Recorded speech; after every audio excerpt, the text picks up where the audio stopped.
Hello friends, welcome back to our channel. Friends, cricket updates అలాగే champions trophy updates రెగ్యులర్గా పొందాలంటే ఇప్పుడే మన యూట్యూబ్ ఛానల్ సబ్స్క్రైబ్ చేసుకోండి. సో లేట్ చేయకుండా కంటెంట్ లెక్కితే వెళ్ళిపోదాం. Friends, ICC champions trophy match number 12 మార్చి 2 ఆదివారం మన టీమిండియా అలాగే కివీస్ టీమ్కి మ్యాచ్ జరగబోతుంది. సో ఈ మ్యాచ్ యొక్క details, head to head records, pitch report, ground stats, key players, squad analysis, ఇలా ఈ మ్యాచ్ యొక్క ప్రీవ్యూ మొత్తం తెలుసుకుందాం. ఈ మ్యాచ్ అయితే దుబాయ్ ఇంటర్నేషనల్ క్రికెట్ స్టేడియంలో అయితే ఆడుతున్నారు.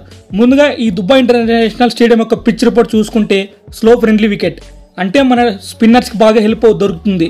అలాగే మ్యాచ్ ప్రోగ్రెస్ అయ్యే కొద్దీ బోత్ పేస్ బౌలింగ్ కూడా అనుకూలిస్తుంది. ఇక డ్యూ ఫ్యాక్టర్ విషయానికి వస్తే మనం లాస్ట్ 2 మ్యాచ్లో చూసాం, డ్యూ ఎక్కడా కూడా అసలు పర్లేదు. ఇక వెదర్ రిపోర్ట్ విషయానికి వస్తే no chance of range, temperature around 30 degrees Celsius వరకు ఉంది. మనం డెఫినెట్గా ఫుల్ మ్యాచ్ని అయితే చూడవచ్చు. ఈ గ్రౌండ్ యొక్క స్టార్ట్ చూసుకుంటే ఇప్పటి వరకు మొత్తం 35 వన్డే మ్యాచ్లు ఆడతారు. మొదట బ్యాటింగ్ చేసిన టీంలు 12 సార్లు గెలిచాయి. అలాగే సెకండ్ చేసింగ్ చేసిన టీంలు 22 సార్లు గెలిచాయి. సో క్లియర్గా అర్థం చేసుకోవచ్చు, ముందు చేస్తేనే విన్ పర్సెంటేజ్ ఎక్కువగా ఉందని. కోర్స్ ఛాంపియన్స్ ట్రోఫీలో మన వాళ్ళు పాకిస్తాన్ అలాగే బంగ్లాదేశ్తో చేస్తూనే గెలిచారు. సో ముందుగా టాస్ గెలిస్తే మన కెప్టెన్ రోహిత్ శర్మ డెఫినెట్గా చేజింగే తీసుకుంటాడు. ఈ గ్రౌండ్లో 300 పరుగులు 3 సార్లు నమోదయ్యాయి. అలాగే 250 నుంచి 299 పరుగులు 8 సార్లు నమోదయ్యాయి. ఇక టీమ్స్ విషయానికి వస్తే ముందుగా మన టీమిండియా గురించి తెలుసుకుందాం. మన టీమిండియా ఛాంపియన్స్ ట్రోఫీలో జరిగిన పర్ఫార్మెన్స్ చూసుకుంటే పాకిస్తాన్ అలాగే బంగ్లాదేశ్ జరిగిన 2 మ్యాచ్లో గెలిచి వస్తున్నారు. పాకిస్తాన్ టీంపై డామినేట్ చేసి ఏకంగా 6 వికెట్ల తేడాతో గెలిచారు. మరి ముఖ్యంగా Virat Kohli once again prove చేసుకున్నాడు. పెద్ద మ్యాచ్లో అలాగే ఇంపార్టెంట్ మ్యాచ్లో చాలా కీ రోల్ ప్లే చేస్తున్నాడని. ఇక బౌలింగ్లో హార్దిక్ పాండ్యా, కుల్దీప్ యాదవ్ మంచి బ్రేక్తో ఇస్తున్నారు. ఇక మన టీమిండియా బ్యాట్స్మెన్ చూసుకుంటే టాప్ ఆర్డర్ చాలా అంటే చాలా స్ట్రాంగ్గా ఉంది. మెయిన్లీ విరాట్ కోహ్లీ లాస్ట్ మ్యాచ్లో సెంచరీ చేసి చాలా బ్రిలియంట్ కంబ్యాక్ ఇచ్చాడు.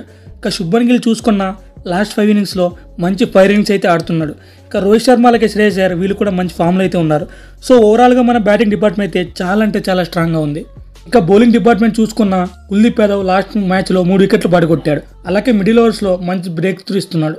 ఇక న్యూజిలాండ్ టీం విషయానికి వస్తే వాళ్ళు కూడా లాస్ట్ 2 మ్యాచ్లో గెలిచి కంఫర్టబుల్గా గెలిచి వస్తున్నారు. ఇక న్యూజిలాండ్ బ్యాటింగ్ విషయానికి వస్తే ద మ్యాన్ రచిన్ రవీంద్ర చాలా సాలిడ్ ఫామ్లో అయితే ఉన్నాడు. లాస్ట్ మ్యాచ్లో సెంచరీ చేశాడు. అలాగే టామ్లెథన్, డివాన్ కాన్వే వీళ్ళు చూసుకున్న చాలా కన్సిస్టెంట్గా పర్ఫార్మెన్స్ చేస్తున్నారు. బౌలింగ్లో మైకెల్ వేజ్వేల్ 4 వికెట్లు పడగొట్టాడు.